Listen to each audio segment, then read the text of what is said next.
Hey, good morning and welcome to UroPatient. I'm Vic Senese, registered nurse, urology educator, and host of UroPatient.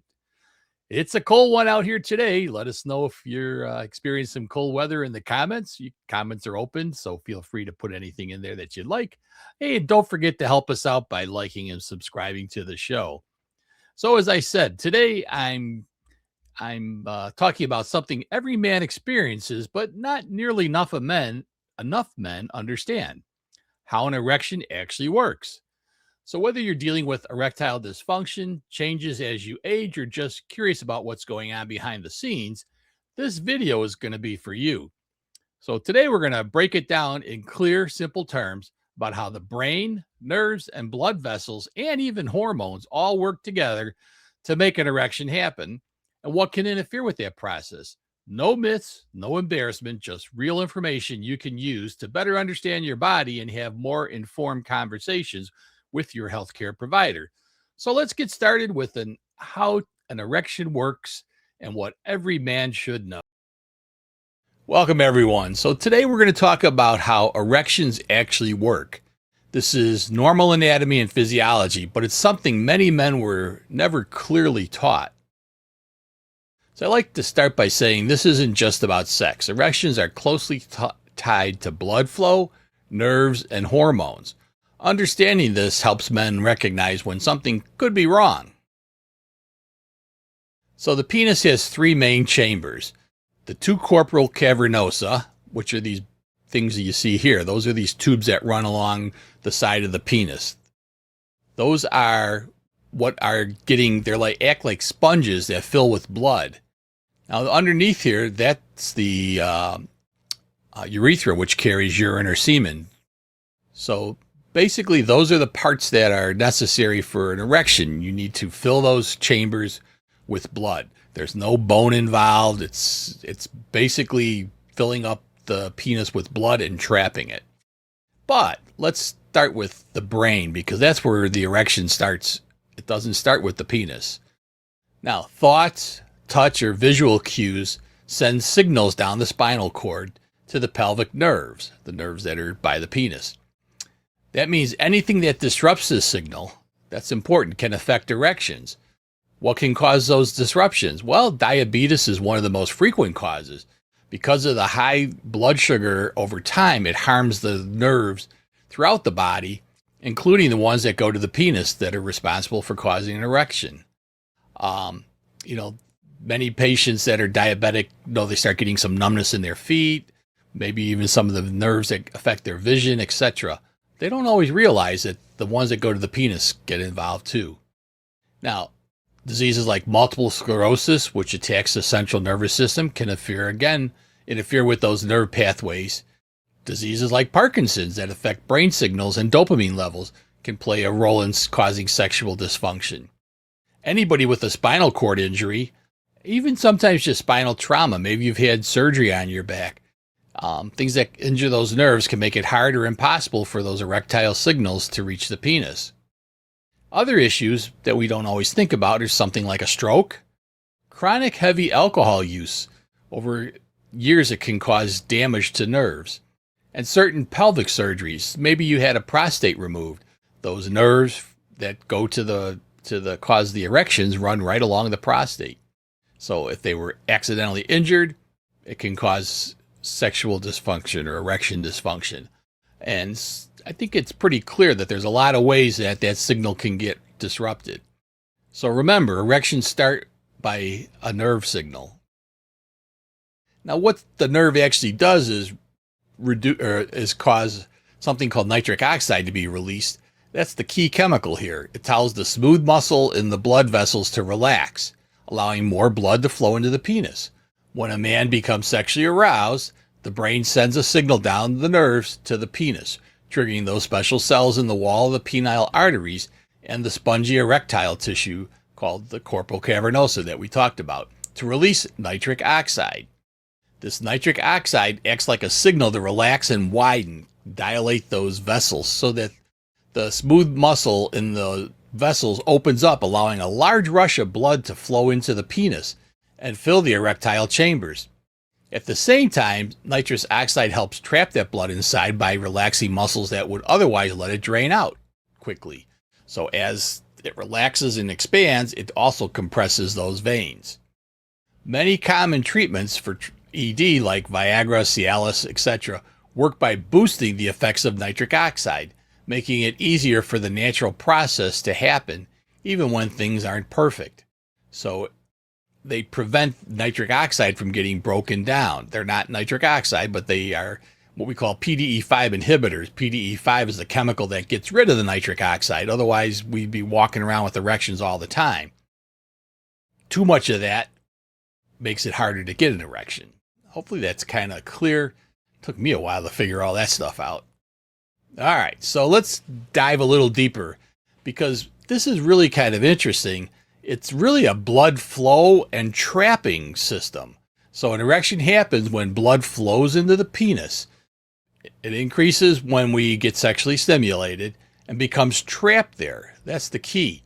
Normally when a man is sexually aroused, nerves in the penis signal those blood vessels to relax and widen, like I talked about, allowing more blood to rush into those two chambers called the corporal cavernosum. Now, as these chambers fill, the pressure inside rises and it compresses. And you can see from that picture over here, over there, those veins are along the side. And as the expansion of the artery takes place, it starts putting pressure on that. I always say it's kind of like stepping on a hose. If you step on a hose, you're going to trap the water. It won't come out. Take your foot off the hose, the water flows. So some men experience an erection that they can see the penis is getting hard, but it doesn't quite lock in.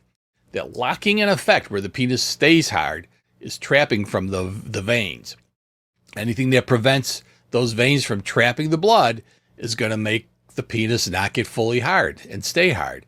So very important. Blood has to flow in, but less flows out. Now, it doesn't stop all blood flow, but if it stops enough of it so that it's overcoming the amount that's going in. So it's filling it faster than it's coming out. Whoopie doopie, we get an erection that way. And it's also how we get rid of the erection, because once that effect reverses, of course, then the blood starts to flow out through those veins and it goes back to its flaccid state. So I always like to say, my analogy is think of an erection like filling a balloon and then tying it off.